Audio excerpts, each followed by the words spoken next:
लेकिन जो कठमुल्ला है जिसे कह लीजिए आप, सब गलत है, लेकिन कहने में गुरेज नहीं है, क्योंकि वो देश के लिए घातक हैं, बिगाड़ने वाले लोग हैं, जनता को बरगलाने वाले लोग हैं, देश आगे न बढ़े इस प्रकार के लोग हैं, उनसे सावधान रहने की जरूरत है।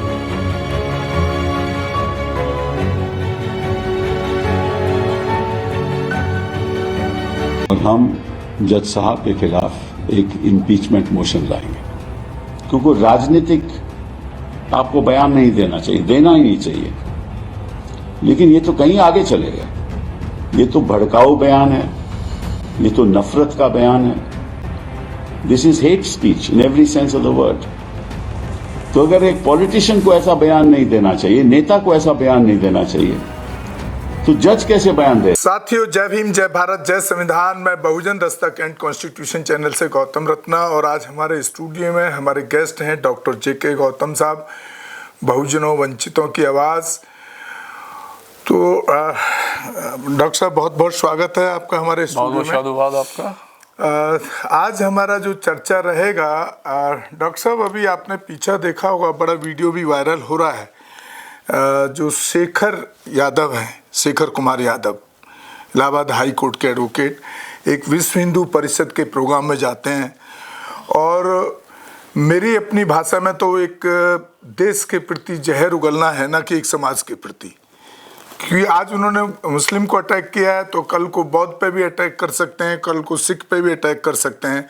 मतलब माइनॉरिटी के जो धर्म है, जो संख्या में नहीं है, उनके ऊपर इस तरह का एक जज का, मैं समझता हूं कि इस तरह का जहरीला बयान देना बहुत ही अपमानजनक है, देश के लिए अफसोसजनक है। तो आप क्या कहें, आप किस तरह से देख रहे हैं इस बयान को? देखिए, हम उनके बयान की घोर निंदा करते हैं। जो शेखर कुमार यादव, एक हाई कोर्ट का जिम्मेदार आदमी, पुराना जज, सीनियर जज, जो, और जिसकी जिम्मेदारी होती है एक देश में जो एक संविधान है, उस संविधान को डिफेंस करने की, उसकी रक्षा करने की, और जो न्याय प्रणाली है उसमें एक आम आदमी का, देश का, एक प्रत्येक देश के प्रत्येक नागरिक का उसमें लोकतांत्रिक व्यवस्था में विश्वास बना रहे, ये उसकी जिम्मेदारी, ठीक है। लेकिन जिस तरीके से 8 तारीख के प्रोग्राम में वो एक जो VHP का, विश्व हिंदू परिषद का प्रोग्राम होता है 8 तारीख को इलाहाबाद में, और वो वहाँ जाते हैं, और उस प्रोग्राम में जिस तरीके से उन्होंने भाषा का यूज़ किया, जो एक जज होते हुए, क्योंकि हाई कोर्ट का जज अगर वो घर में भी है या और एक पब्लिक में भी है, पब्लिक पैलेस में भी है, तो जज ही होता है। क्योंकि जो उसने संविधान की शपथ लेता है, वो ये लेता है कि मैं आजीवन देश के संविधान की रक्षा करूँगा, लोकतंत्र की रक्षा करूँगा, और जो देश में एक न्याय की कानून प्रणाली है, मैं उसको बदनाम नहीं होने दूंगा। लोगों का विश्वास, एक गरीब का विश्वास, एक आम जनता का विश्वास, हिंदू, मुस्लिम, सिख, ईसाई, माइनॉरिटी, सबका विश्वास मैं जिंदा करके रखूँगा। मेरी वजह से कभी भी कानून पे कोई आँच नहीं आएगी। लेकिन जो लैंग्वेज उन्होंने वहाँ यूज़ की है, जिस तरीके से एक विशेष धर्म को, एक ये कहना कि जी इस देश में जो बहुसंख्यक धर्म हैं, जो बहुसंख्यक लोग हैं, यानी हिंदू धर्म जो, उससे देश की पहचान होनी चाहिए, देश में उसी का शासन होना चाहिए, और बाकी जो धर्म है वो एक वायलेंस है, वो एक मतलब उनको देश में रहना ही नहीं चाहिए, जैसे उनकी लैंग्वेज है। जैसे माइनॉरिटी है, माइनॉरिटी में तो सब आ जाते हैं, माइनॉरिटी में सब आ जाते हैं, और एक ख़ास धर्म को टारगेट करना, ये कहना कि एक कैसे कैसे वर्ड हैं, जो कुछ वर्ड हैं जो सोशल मीडिया में जो निकल के आए हैं, उनके जो बोला है कि कठमुल्ला, जिस तरह से ये हम लोगों को टारगेट, जैसे बहुसंख्यक में भी तो डॉक्टर साहब जो लोअर कास्ट है उनको देखते नहीं है आप, किस तरह से ढेड़, चूड़ा, चमार जैसे शब्दों से नवाजा जाता है।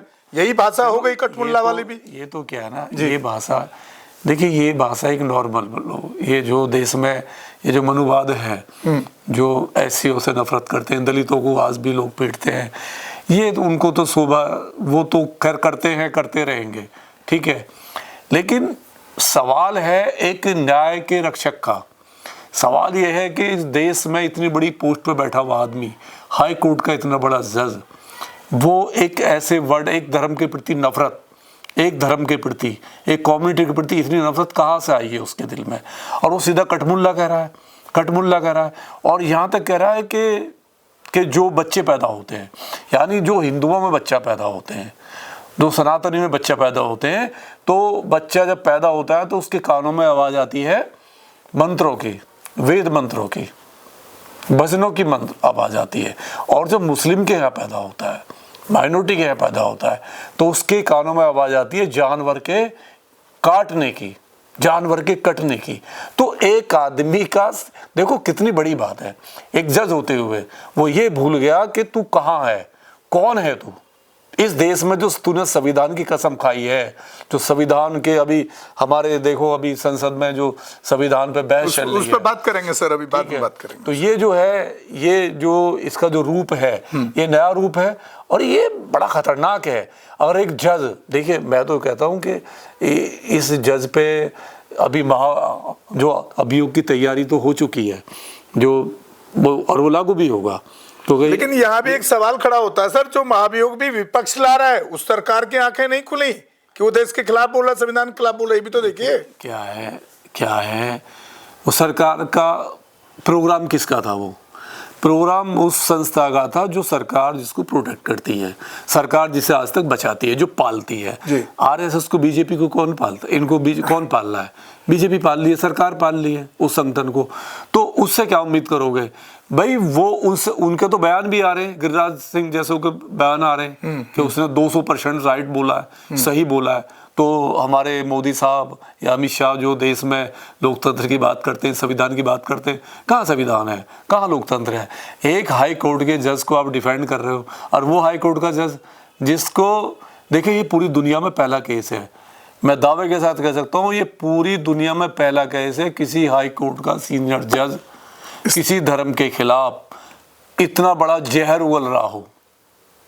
ये पूरा एक पहला केस है ये। डॉक्टर साहब एक सवाल और है अभी इसमें, जैसे आप बाय प्रोफेशन डॉक्टर हैं, तो बाय प्रोफेशन जब आप डॉक्टर हैं तो मैं समझता हूं कि आपके लिए धर्म शायद उतना जरूरी नहीं होगा जितना कि वैज्ञानिक साइंटिफिकल लाइफ है। तो जो इसमें उसने कहा, इसने शेखर यादव ने, कि जब पैदा होता है तो उसके कान में, अगर मुस्लिम के यहाँ पैदा होता तो जानवर कटने की तरंग बहती है, मतलब आवाज आना, तरंग बहना, तरंग बह रही है उसकी बॉडी में। और जो हिंदू है, जो सनातनी है, उसके अंदर मंत्रोच्चार और उनके जो ग्रंथ हैं, उनकी भावना, उनके ग्रंथ उसको पैदा होने से सुनाई देते हैं। तो इसमें इसको किस तरह देख रहे हैं आप साइंटिफिकली? क्या कभी ऐसा हो सकता है कि जो कोई बच्चा पैदा हो, चाहे लड़की हो या लड़का हो, क्या उसको धर्म पता होता है? क्या उसको ये पता होता है मेल है फीमेल है? ये जो उसको तो कंट्री भी नहीं पता होता किस कंट्री में पैदा हो रहा है। उस बच्चे को तो कुछ भी पता नहीं है। तो ये साइंटिफिकल, मतलब आप कुछ इनकी बातों में कहीं कुछ नजर आता है आपको? मैंने कहा ना जी, टोटल बकवास है। उसके जो जज है ना, उसकी फैमिली भी उस पर थूक रही होगी, मैं दावे से कह सकता हूँ। जिस सोसाइटी में बैठता है ना, वो भी उसके मुंह पर थूक रहे होंगे, जो उसने लैंग्वेज यूज की है, जिस वो पूरी प्रणाली को गंदा किया उसने, जिसको वो पूरे एक देश में एक नफरत का बीज बो रहा है। एक जज का ये काम होगा? अब उस जज का मैं तो डिमांड करता हूं, सुप्रीम कोर्ट से अपील करते हैं, हम भारत सरकार से, राष्ट्रपति से अपील करते हैं कि इस जज ने जितने भी फैसले दिए हैं सो कॉल आज तक, उनकी सबकी समीक्षा होनी चाहिए। हाँ, उसमें वो भी आ रहा है सर कि इसके फैसलों में वो चीज देखी गई है। क्योंकि इसने जाति धर्म को देख के इसने जजमेंट दिया है। ऐसा जज, अगर किसी ऐसे जज को किसी पे केस जाता है तो वो पक्का है कि जाति देखेगा, धर्म देखेगा, उसके बाद वो फैसला देगा। वो न्याय नहीं कर सकता, वो संविधान को ठेका देगा। सर कहीं डॉक्टर साहब ऐसा तो नहीं है कहीं जो संघ के चड्डीधारियों की जो मीटिंग होती है उसमें जाता रहा है क्या? ऐसा है क्या? ये तो अभी बंगाल, ये सोच तो, इस तरह की सोच तो वहीं से बनती है। जब से सरकार आई है ना, 2014 से, जी। तो जो छुपे हुए लोग थे ना, जो कच्छा पहन के जाते थे, तो उनको डर लगता था, मुंह खोलने में डर लगता था, अपनी बातें करने में, या ये बताने में भी कि हम सरकारी नौकरी में रहते हुए एक संगठन की उसमें जाते हैं सुबह को। जब से ये सरकार आई है, उस सरकार ने जो माहौल दिया है हिंदू मुस्लिम का, जो माहौल दिया है इस सरकार ने हिंदू मुस्लिम का, नफरती माहौल जो दिया है इस सरकार ने, तो उस सरकार में इनकी हिम्मत आई है, इनको एक ना जुबान मिली है, इनमें अंदर से एक इनके जो सीखा है ना इन्होंने, जो संघ में जाके उनकी जो मीटिंग में जाके जो एक कट्टरता वो लोग सिखा रहे हैं, नफरत सिखा रहे हैं। आप अब सोचिए कि एक जज, एक कलकत्ता का जज था, उसने तो साफ कहा कि मैं आरएसएस की शाखा में जाता हूँ। हाँ। उसने तो साफ कहा कि मैं जाता हूँ, मैं चाहता रहूंगा और मैं ऐसे ही जजमेंट देता हूँ। डॉक्टर साहब, ये ऐसे लोगों का इलाज क्या है वो बताइए। देखिए, इलाज तो सीधा सीधा है। इसमें संविधान में एक एक्ट है ऐसे लोगों के लिए। संविधान का आर्टिकल 124/4 और 217 आर्टिकल ये कहता है कि देश में किसी भी हाई कोर्ट का जज, सुप्रीम कोर्ट का जज, लोअर कोर्ट का जज, अगर वो संविधान के खिलाफ जाता है, लोकतंत्र के खिलाफ जाता है और वो न्याय के खिलाफ जाता है और वो एक जो न्याय प्रणाली है उसको तोड़ने की बात करता है, देश में एक ऐसा माहौल पैदा करने की बात करता है जिसमें देश में डेमोक्रेसी को खतरा हो, तो उसके खिलाफ महाअभियोग लाया जा सकता है। और इसी को लेकर जो सुप्रीम कोर्ट है, सुप्रीम कोर्ट के चीफ जज ने जो खन्ना साहब है, जो संजीव खन्ना है, उन्होंने बाकायदे हाई कोर्ट के जज को, जो चीफ हाई कोर्ट जज है, लॉबी है इलाहाबाद की, उसको बाकायदे बोला है कि इस जज के खिलाफ एक कार्रवाई कीजिए और हमें रिपोर्ट दीजिए। आपने क्या किया?